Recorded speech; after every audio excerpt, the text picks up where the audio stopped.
এজন্য কবি বলেন, সোহবতে সালে তোরা পেলে কুনাল, সোহবতে সালেহ তোরা সালেহ কুনাল, সোহবতে তালে তোরা পেলে কুনাল। এক জামানা सोहबत बा औलिया बेहतर से सब सालेह का। সোহবত এক দামি জিনিস। সোহবতে মানুষ সালেহ হয়ে যায়, নেককার হয়ে যায়। আর বদকারের সোহবতে মানুষ বদকার হয়। এই জন্য আল্লাহ রাব্বুল আলামিন বলেন, যদি তুমি নেককার হইতে যাও, সালেহ হইতে যাও, তাহলে তুমি নেককার মানুষের সঙ্গী হয়ে যাও। যদি তুমি নেককার মানুষের সঙ্গী হও, যাদের কলবের মধ্যে আল্লাহ পাকের ভয় আছে, যাদের অন্তরের মধ্যে আল্লাহ তাআলার মহব্বত আছে, ওই মানুষগুলির সঙ্গী যখন তুমি হয়ে যাইবা, তাদের সোহবতে যখন থাকবা, আল্লাহ ফজল করবে তোমার ভিতরে, আল্লাহ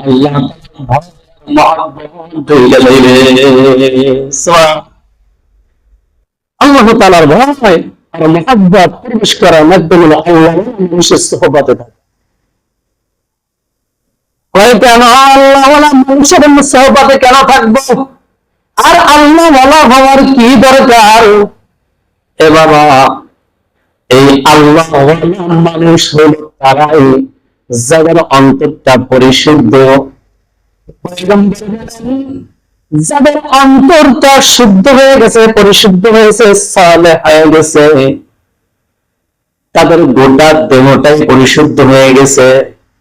আল্লাহ ইন্না ফিল জাসাদি মুদগাহ, প্রত্যেকটা মানুষের ভিতরে একটা গোশতের টুকরা আছে।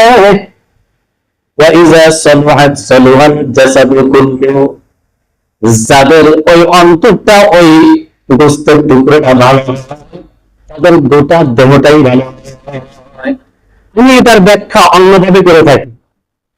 একটা উদাহরণস্বরূপ আমি বলি কথাটা। যেমন দুনিয়ার ভিতরে যত পার্লামেন্ট আছে, যত সংসদ ভবন আছে, এই সংসদ ভবন, এই পার্লামেন্ট গুলা যদি ভালো হয়, নেককার হয়, পার্লামেন্টের সদস্যগুলি যদি ভালো হয়,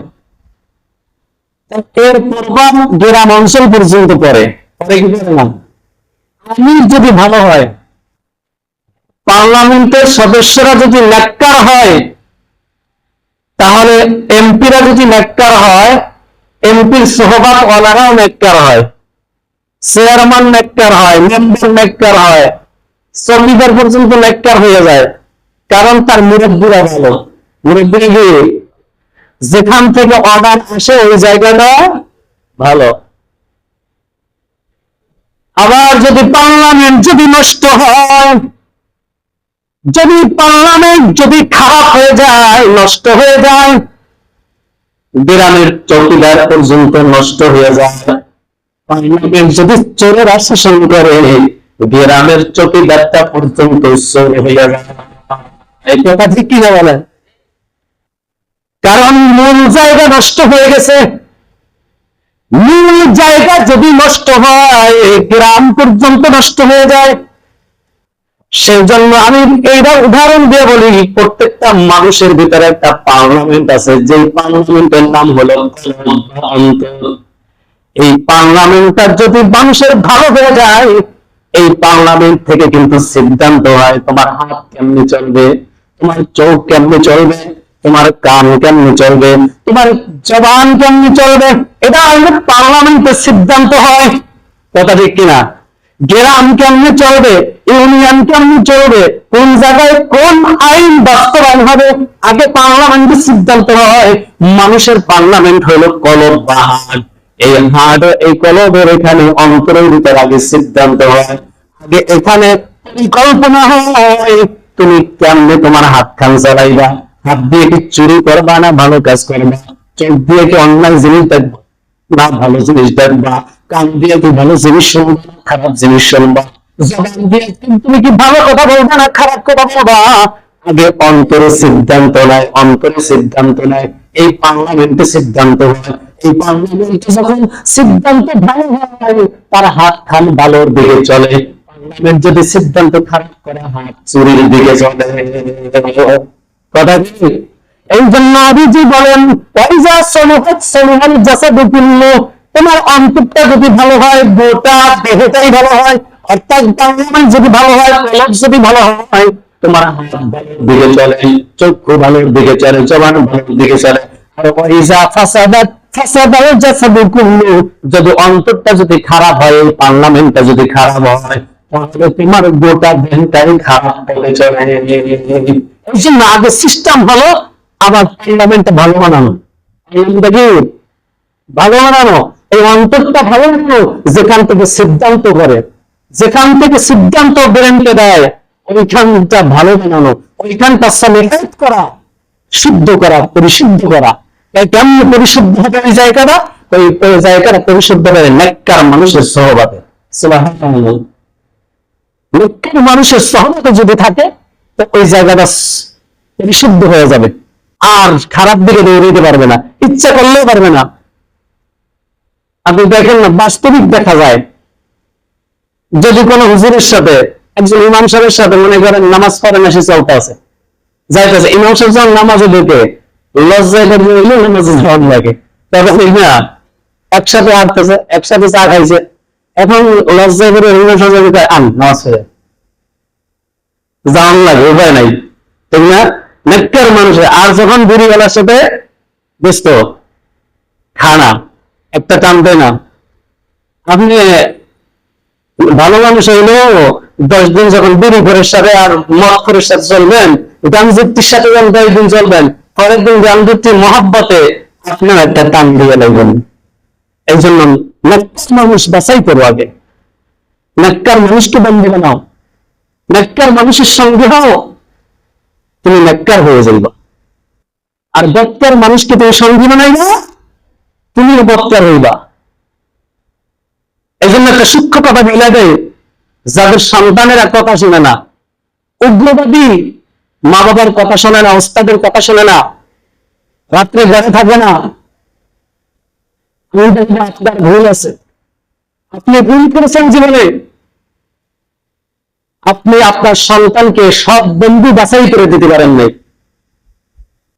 বন্ধু বাছাই করছেন অসৎ বন্ধু, সে অসৎ বন্ধুর তাড়নায় ধরে গেছে, অসৎ বন্ধুর খপ্পরে পড়ে আপনার সন্তান অসৎ বন্ধু হয়ে গেছে, অসৎ হয়ে গেছে।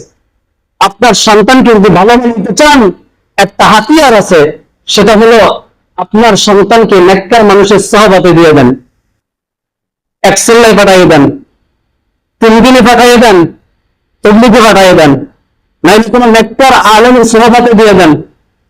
মাদ্রাসায় পড়াইতে পারেন না, এখন আলেমের সহবতে দিয়ে দেন, হুজুর আপনার একটু সাথে সাথে রাখেন, 3 দিনে পাঠিয়ে দেন, চরমনার ময়দানে পাঠিয়ে দেন, শাসনার ময়দানে পাঠিয়ে দেন, হাটাজারি হুজুরের কাছে পাঠিয়ে দেন। আল্লাহর ফজলত করমে নেককার মানুষের সহবতে তার কর্ম হয়ে যাবে, নেককার মানুষে পরিণত হয়ে যাবে। আজকে তো টেনশনই নাই, আর যত যন্ত্রণা ভোগ করতেছে মা বাবা, কৌশল মতন আগান, স্বর্ণ বানাইতে হলে স্বর্ণকারের দোকানে দেন, দেখবেন স্বর্ণ হয়ে গেছে। প্লাস্টিকের দোকানে আপনি স্বর্ণ বানাইতে দিচ্ছেন, যেদিকে তো স্বর্ণ হবে না, টাকাইতে টাকাইতে প্লাস্টিকের বান্ডা বাজবে, কিন্তু স্বর্ণ হবে না। স্বর্ণকারের দোকানে যাই বলেন স্বর্ণ বানাই দাও, স্বর্ণ বানাই দি।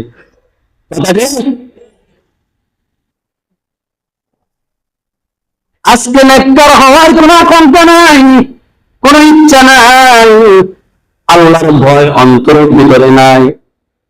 আল্লাহর ভয় যদি আমার অন্তরে থাকতো, তাহলে আমিও নেককার হওয়ার জন্য একটু চেষ্টা করতাম, আমিও নেককার হইতে চাইতাম। কিন্তু কবরের চিন্তা নাই, মরণের চিন্তা নাই, আল্লাহর ভয় অন্তরের ভিতরে নাই, যার কারণে নিজের নেককার হওয়ার চিন্তা নাই। একবারও চিন্তা করি না আমার মরণ হইলে আমার লাশটা কি নেককারের কাতারে পড়বে না বক্কারের কাতারে পড়বে, আমার নামটা কি নেককারের খাতায় আছে নাকি বক্কারের খাতায় আছে। একবারও চিন্তাও করি না। এবার বহুত বড় একজন বুজুর্গ ছিলেন মালিক ইবনে দিনার রাহমাতুল্লাহ আলাইহি। মালিক ইবনে দিনার রাহমাতুল্লাহ আলাইহি একজন কাশফওয়ালা ওলি, যার চক্ষু খুলে গেছে। আল্লাহ রাব্বুল আলামিন এমন কিছু ওলিদেরকে দুনিয়ার বুকে প্রেরণ করেন যে ওলিরা চক্ষু বন্ধ করলে অনেক জিনিস তারা দেখতে পায়। যারা সাধারণ মানুষ যারা দেখতে পায় না, ওলিরা দেখতে পায়। এমন কিছু ওলি দুনিয়ার বুকে সব জমানায় থাকে। হযরত মালিক ইবনে দিনার রাহমাতুল্লাহ আলাইহি একজন ওলি ছিলেন। ওই ওলি রাস্তা দিয়ে একদিন হাইটা যায়, হঠাৎ করে দেখে কবরস্থানের পাশে বসে দুইজন যুবক খাতা কলম নিয়ে কি যেন লিখতেছে। আল্লাহর ওলি মালিক ইবনে দিনার ডাক দিয়ে বলে, এ যুবক, তোমাদেরকে তো আগে কোনদিন মহল্লার ভিতরে দেখি নাই, তোমরা কোথা থেকে আসছো, কি নাম তোমার, কি তোমার পরিচয়? যুবক দুইটা ডাক দিয়ে বলে, ওগো আল্লাহর ওলি, আমরা সরকারি প্রশাসন, সরকারি লোক। যেমন দুনিয়ার সরকার যেমন গ্রামে গ্রামে মহল্লায় মহল্লায় আদমশুমারি করার জন্য, মানুষ গণনার জন্য প্রেরণ করে, আমরা একজন সরকারের গোলাম, আমরা দুনিয়ার ভিতরে মানুষ গণনা করি। আমরা গণনা করি। কি গণনা করো? জীবিত মানুষের ভিতরে কয়জন আল্লাহওয়ালা আছে, কয়জন নেককার মানুষ আছে, আর কয়জন বদকার মানুষ আছে, এগুলা লিস্ট করি। আমরা বাড়িতে যাইয়া লিস্ট করছি কয়জন এই মহল্লার ভিতরে কয়জন নেককার মানুষ আছে আর কয়জন বদকার মানুষ আছে, এদের লিস্ট করছি। এখন জীবিত মানুষের লিস্ট শেষ। আমরা এখন কবরবাসীদের লিস্ট করতে আসছি, কয়টা কবর নেককার মানুষের আছে আর কয়টা কবর বদকারের আছে, এই কবরের লিস্ট করবার জন্য আসছি। হযরত মালিক ইবনে দিনার রাহমাতুল্লাহ আলাইহি কথাগুলি শুনছেন, শুনে ডাক দেওয়া, যুবক ভাই, আমার একটা আরজি আছে, আমার একটা দাবি তোমরা মানবানি। বলে, কি দাবি, কি আরজি? বলে, ভাই বিরক্ত না হইলে একটু কথা বলি। বলে, কি? বলে, একটু খাতাটা উল্টাইয়া দেখো, জীবিত মানুষের খাতাটা একটু গণনা করে দেখো, নামগুলি একটু দেখো। আমি মালিক ইবনে দিনারের নামটা খাতায় আসেনি, আমার নামটা নেককারের খাতায় আছে কিনা দেখো।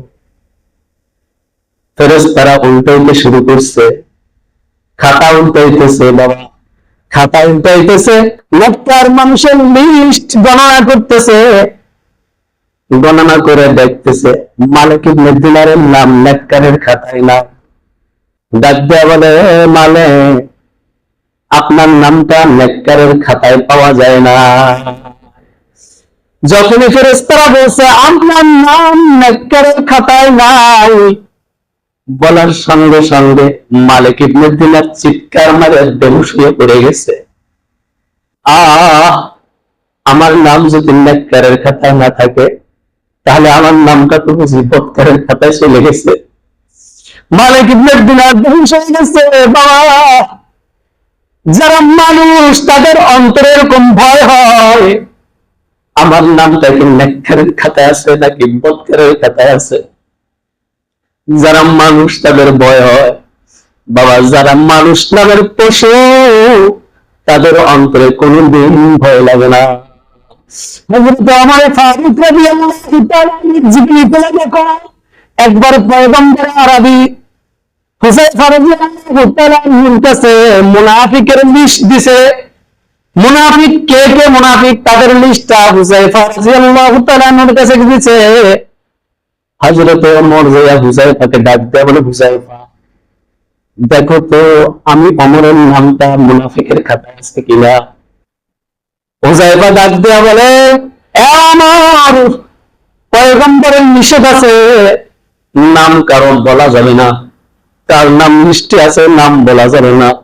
ওমর বেকরার হয়ে গেছে, বেকুল হয়ে গেছে। আহারে, আমার নামটা যদি মুনাফিকের খাতায় থাকে তাহলে তো অবস্থা ভয়াবহ।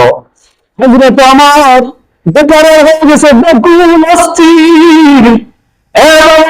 হযরত হুযায়ফা বাড়ি যে রাত্রেবেলা ঘুমায় গেছে, হযরত আমার রাত্রিবেলা গভীর রজনীতে বৃষ্টির ভিতরে ভিজা ভিজা হুযায়ফার বাড়ি যে হাজির, যে দরজায় না দিয়া বলে হুযায়ফা বাসায় আছি? বলে জি বাসায় আছি। হুযায়ফা জিজ্ঞাসা করলাম আমার নামটা মুনাফিকের খাতায় আছে কিনা? তুমি তো বললে না, পয়গম্বরের নিষেধ আছে আমার নাম তুমি বলো নাই, আমার নামটা মুনাফিকের খাতায় আছে কিনা আমি জানি না। এ হুযায়ফা একটা কথা বলো, আমি ওমর যদি মরে যাই, আমি ওমর যদি দুনিয়ার থেকে বিদায় হয়ে যাই, হে হুযায়ফা আমাকে বলো, আমি ওমরের জানাজা পড়বনি নাকি আমাকে বিনা জানাজায় করে দিবে? আমার জানাজাটা পড়বানি। আমি যদি মুনাফিক হই তাহলে তুমি তো আমার জানাজা পড়বা না। হে হুযায়ফা আমাকে বলো আমার জানাজা পড়বা কিনা? হুযায়ফা ডাক দিয়ে কয় আমিরুল মুমিনিন ওমর, আপনার জানাজা পড়বো না আমি কার জানাজা পড়বো? আমি নিশ্চিন্ত হইলাম মনে হয় আমার নামটা মুনাফিকের খাতায় নাই। তারপরে নিশ্চিত না আমি জান্নাতি না জাহান্নামী নিশ্চিন্ত না। এর নাম হলো তাকওয়া, এর নাম হলো আল্লাহর ভয়। আল্লাহ রাব্বুল আলামিন জন্য বলেন ইয়া আইয়ুহাল্লাযীনা আমানু তাকুল্লাহ, হে ঈমানদারগণ তোমরা আল্লাহকে ভয় করো। আর আল্লাহকে ভয় করার মাধ্যমে যাদের ভিতরে আপনার ভয় আছে তাদের সঙ্গী হয়ে যাওয়া। এ বাবা, হযরত মালিক ইবনে দিনারের কথা বলতেছিলাম। মালিক ইবনে দিনার কান্না শুরু করেছে, আমার বুঝি নামটা নেককারের খাতায় নাই। কান্না শুরু করছে, বেকার হয়ে কাঁদতেছে। দুইজন ফেরেশতা গায়েব হয়ে গেছে, নাম খাতায় নাই বলে গায়েব হয়ে গেছে। এবং গায়েব হওয়ার আগেই মালিক ইবনে দিনার ওই দুইজন ফেরেশতাকে ধরে বলতেছিল, ও ভাই আমার নাম তো নেককারের খাতায় নাই শুনলাম, কিন্তু খাতার পাশে কোনায় কানায় একটু নেককারদের খাদেম হিসেবে আমার নামটাকে লিখে দেওয়া যায় না? সুবহানাল্লাহ। নেককার হইতে পারি নাই, নেককার হইতে পারি নাই, নেককার খাদেম হিসেবে নেককারকে মহব্বত করি, ভালো মানুষদেরকে মহব্বত করি, দিনদার মানুষদেরকে মহব্বত করি, আমাকে একটু ভক্ত হিসাবে কি আমার নামটা লিখে দেওয়া যায় না? একটু খাতার কোনায় আমার নামটা লিখে দাও। যেমন আমরা অনেক সময় এই আকাঙ্ক্ষা করি, মালিক আমি তো সৈয়দ ফজলুল করিম হইতে পারি নাই, একটু লিখে দাও ফজলুল করিমকে মহব্বত করে। আমরা সৈয়দ সাক হইতে পারি নাই, আমরা মুফতি আমিরি হইতে পারি নাই, আমরা শাহ আহমদ শফি হইতে পারি নাই। আল্লাহ তুমি একটু খাতায় লেখা দাও তাদেরকে মহব্বত করে। বাবা মালিক ইবনে দিনার বলতেছেন একটু নামটা খাতার কোনায় লেখা দাও। এই কথা বলতে বলতে দুজন ফেরেশতা গায়েব হয়ে গেছে। মালিক ইবনে দিনারের কান্না শুরু হয়ে গেছে, কান্না আর কান্না, রাত্রি ভোর কান্না, খাওয়া দাওয়া বন্ধ। আমার নামটা কি নেককার খাতায় নাই, আমার নামটা কি নেককারের খাতায় চলে গেছে। কান্নার কান্না শুরু করছে। এ বাবা কান্না করতে করতে মাকে কান্না করে ঘুমিয়ে গেছে। ঘুমের ভিতরে স্বপ্ন দেখে ওই দুইজন ফেরেশতা আবার হাজির। সুবহানাল্লাহ। ওই দুইজন ফেরেশতা এসে হাজির, ডাক দেয়া বলে এ মালিক ইবনে দিনার, তোমার নাম আমাদের নেককারের খাতায় ছিল না, কিন্তু তুমি যে আফসোস করে কান্না শুরু করেছ, তোমার কান্নার কারণে আমার মালিক রাজি হইয়া আরো সে আজিমের নেককারের খাতা আছে, ওই খাতার ভিতর নেককারের ভিতরে তোমাকে অলি হিসাবে আল্লাহ নাম লেখা দিয়েছে। সুবহানাল্লাহ। তোরা সালেহ কুলুব সোহবতে তবে তোরা তোলে গুনাহ এক্সামনা সোহবতে দাইয়া বেহতর মুসলসল তাআত বরিয়া। হ্যাঁ বাবা, আল্লাহ বুজুর্গদের সঙ্গী হও, তুমি আল্লাহ ওয়ালা হইবা। আর যদি বক্কারের সঙ্গী হয়, বক্কারের মহব্বত ঢুকাও, বক্কারের তালে কইরা তুমি বক্কারের কাটায় চলে যাইবা। আর যদি বক্কারের কাটায় চলে যায়, তওবা করা ছাড়া তোমার উপায় হবে না, উপায় হবে না। এই জন্য নেককার হওয়া লাগবে, নেককারের সহবাত নেওয়া লাগবে। আর বক্কার হয়ে যাইবা যদি বক্কারের সহবাতে থাকো। একটা ঘটনা বর্ণনা করি তাফসীর মারিফুল কোরআনের ভিতরে আল্লামা শফি রাহমাতুল্লাহ আলাইহি লেখেন যে রাসূল করিম সাল্লাল্লাহু আলাইহি ওয়াসাল্লামের জামানায় এক ব্যক্তি ছিল, যার নাম ছিল উকবা ইবনে আবি মুঈত। কি নাম? উকবা ইবনে আবি মুঈত একজন ব্যক্তি, যিনি রাসূলের জামানায়, ওই ব্যক্তি ছিল উমাইয়া ইবনে খালাফের বন্ধু। কি ছিল? উমাইয়া ইবনে খালাফ, যিনি বেলাল রাদিয়াল্লাহু তাআলা আনহুর মালিক ছিলেন।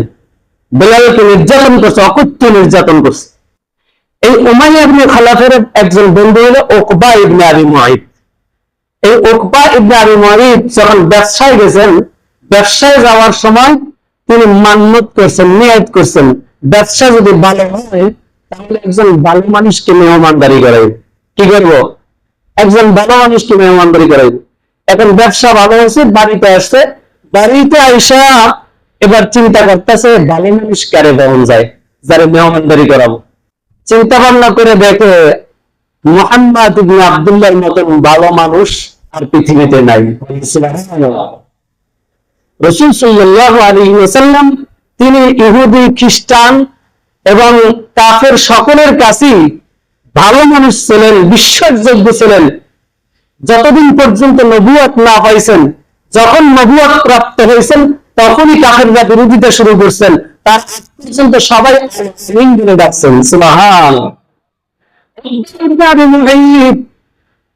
যখন এই নিয়ত করেছেন তখন নবীজি নবুয়ত প্রাপ্ত হয়েছেন, তখন নবীজি দিনের দাওয়াত শুরু করছেন। তারপরে তার দৃষ্টিতে নবী মুহাম্মদ রাসূলুল্লাহ সবচেয়ে ভালো মানুষ, যদি ইসলাম গ্রহণ করে নাই।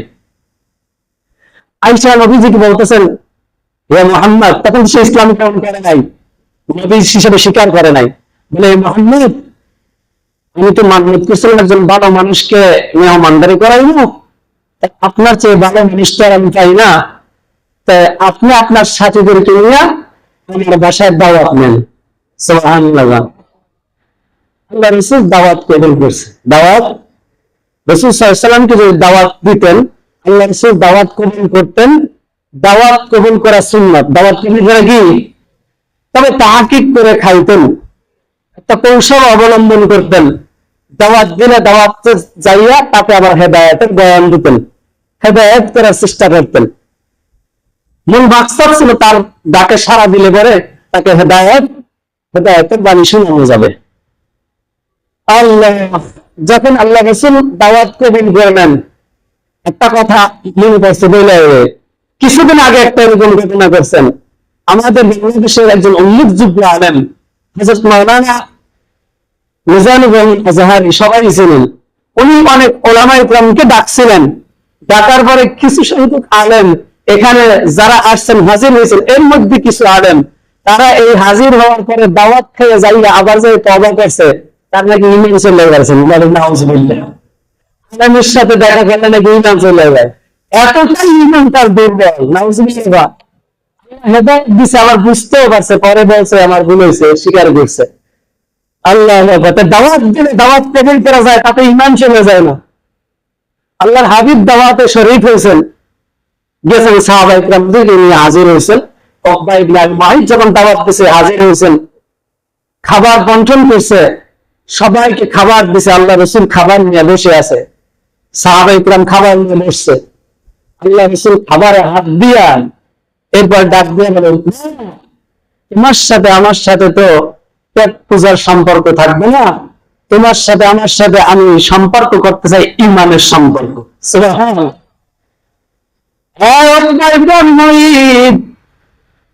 আমি এই খাবার হাতে নিয়েছি, তুমি যদি ঈমান আনো তাহলে খাবার খাবো, তোমার সাথে আমি পেট পূজার সম্পর্ক করতে আসি নাই।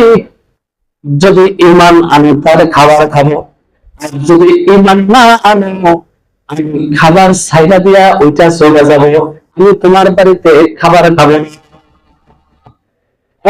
যখন এই কথা বলছে চিন্তা করলো এই হাজার হাজার মানুষের মধ্যে থেকে মুহাম্মদ একটা ধর্মীয় নেতা, তিনি একজন ধর্মের প্রধান, তিনি যদি উঠা যায় সাহাবায়ে সবাই উঠে যাবে, বাকি লোকগুলো উঠে যাবে, আমার শানে লেগে যায়, আমার মর্যাদায় লেগে যায়।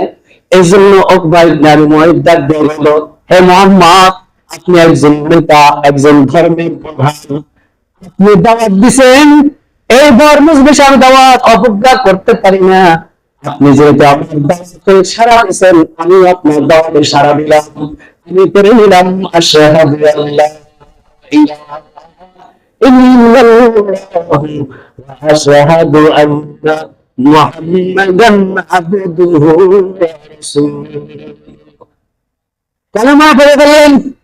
এ বাবা, বক্কার মানুষের সঙ্গে হলে কেমনে বক্কার হয় বুঝাইবার জন্য দেখছি।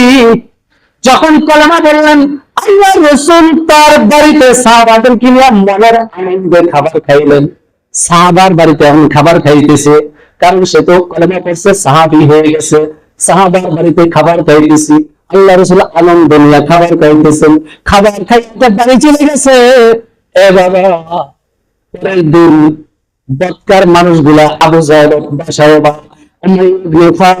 এগুলা ধরছে, কিরে উকবা তুই নাকি কলেমা পড়ছো? একসাথে এক বোতল মদ খাইলে একসাথে খাই, কি কামটা করছে? তুই নাকি মুহাম্মাদের হাতে হাত দিয়ে কলেমা পড়ছ? একটা বিড়ি খেলে একসাথে খাই, সাদাবাজি করলে একসাথে করি, কি কামটা করলি? তুই নাকি মুহাম্মাদের কাছে বিক্রি হয়ে গেছো, তুই নাকি কলেমা পড়ছো, তুই মন্ত্রী সভা থেকে বাদ, তুই আর আমার মন্ত্রী সবাই নাই।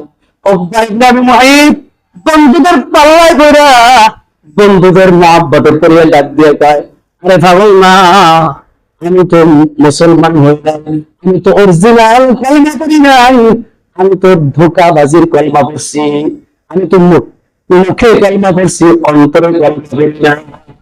কয় তুই কি আবু বকরের মতন ঈমান আনছিস? তুই কি ওমরের মতন ঈমান আনো নাই? তুই কি আলীর মতন ঈমান, তুই কি আব্বাস রাদিয়াল্লাহু তাআলা তুই কি ইবনে মাসউদের মতন ঈমান আনো নাই? বলে না না, আমি তো তেমন ঈমান আনি নাই, আমি তো ধোঁকাবাজির কলেমা পড়ছি, আমি তো আমার শান ঠিক রাখার লাগে কলেমা পড়ছি। কিছু মানুষ আছে দেখবেন মসজিদ আইলে হুজুর আমার মতন মুসলিম ভালো মুসলিম আর লাগছে, কিন্তু বাইরে যারা দেখবেন আবার হুজুরের বিরুদ্ধে পরিকল্পনা আছে। কিছু মানুষ আমি দেখবো নবীজির সালাম দেয়, আবার হজ করে, পট্টি নেতায় দেয়, আবার বাংলাদেশে আইসা আবার ইসলামের বিরুদ্ধে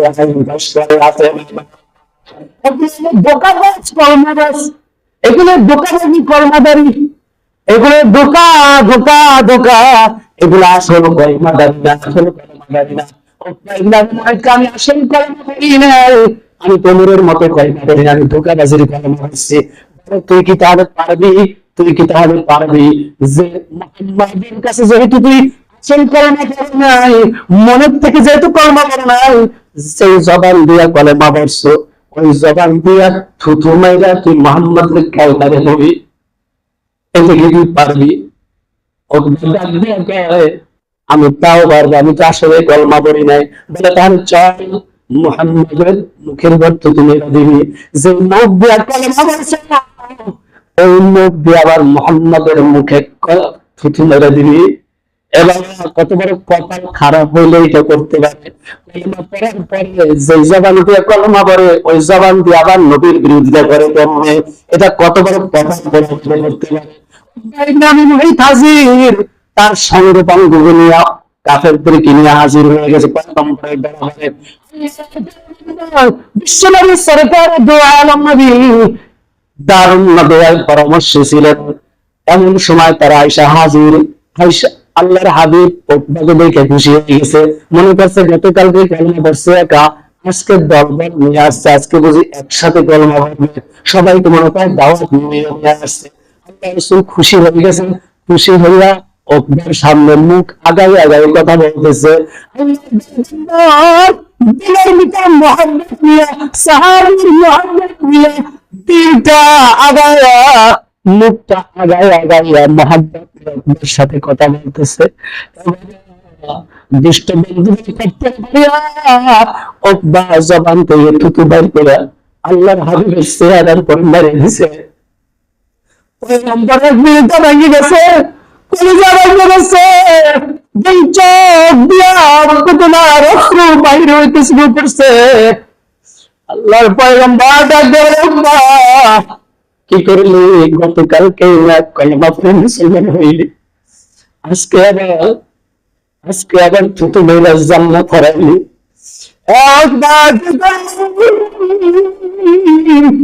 কি করলি রে, কি করলি? আল্লাহর পয়গম্বরের চোখ দিয়ে বেদনা রশ্মি বাইরে হয়ে গেছে। আল্লাহ রাব্বুল আলামিন আয়াত নাযিল করে দিয়েছে, বন্ধু গো কাঁদবেন না, চোখের পানি মুছা ফেলান, কাঁদবেন না গো নবী, কাঁদবেন না, চোখের পানি মুছা ফেলান। يوم يعض الظالم على يديه يقول يا ليتني اتخذت مع الرسول سبيلا। ও বন্ধু আমার, কাঁদবেন না, চোখের পানি মুছে ফেলান। এই জালেমটা কাল কিয়ামতের ময়দানে কেমনে উঠবে শোনেন। সে নিজের হাত নিজে কামড়াইতে থাকবে। এই জালেমটা কাল কিয়ামতের ময়দানে উঠবে আর নিজের হাত কামড়াইতে থাকবে। আর বলবে, হায় আফসোস, হায় আফসোস, কেন রে মুহাম্মদকে সাথী বানাই নাই, কেন রে উমাইয়া ইবনে খালাফের বন্ধু বানাইছি, কেন রে আবু জাহেলের বন্ধু বানাইছিলাম, কেন আবু লাহাবের বন্ধু বানাইছি, কেন রে মুহাম্মদকে বন্ধু বানাই। আজকে আফসোস করবে আর নিজের হাত কামড়াইতে থাকবে। ইয়াউমা ইয়া'আদ্দু যালিমু আলা ইয়াদাইহি ইয়াকুলু ইয়া লাইতানি ইত্তাখাযতু মা'আর রাসূলি সাবিলা।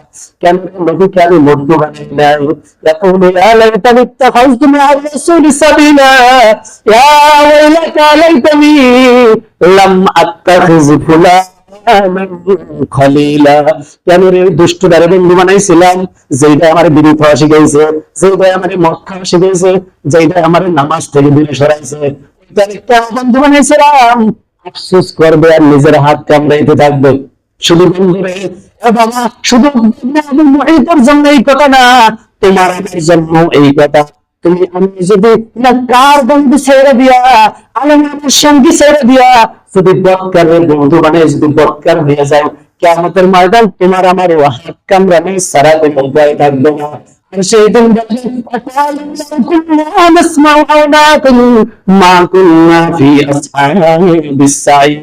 কেন রে তাদের কথা শুনছিলাম না, তাদের কথা যদি শুনতাম আজকে সেদিন আফসোস করবে, কিন্তু আফসোস করলে আমাদের কোনো লাভ হবে না। এই জন্য শেষ কথা, সমাধান কথা হলো নেককারকে বন্ধু বানাবো, বৎকারকে উপকার করবে, কিন্তু বন্ধু বানাবে। তাহলে মনে থাকবে ইনশাআল্লাহ নেককারের সঙ্গে থাকবো, নেককারকে বন্ধু বানাবো, নেককার মানুষ হলে আল্লাহর ওলি হয়ে কবরে যাবে। আল্লাহ রাব্বুল আলামিন আমাদেরকে তৌফিক দান করুন। আমিন। সম্মানিত হাজিরিন, একটা ঘোষণা, আগামী বৃহস্পতিবার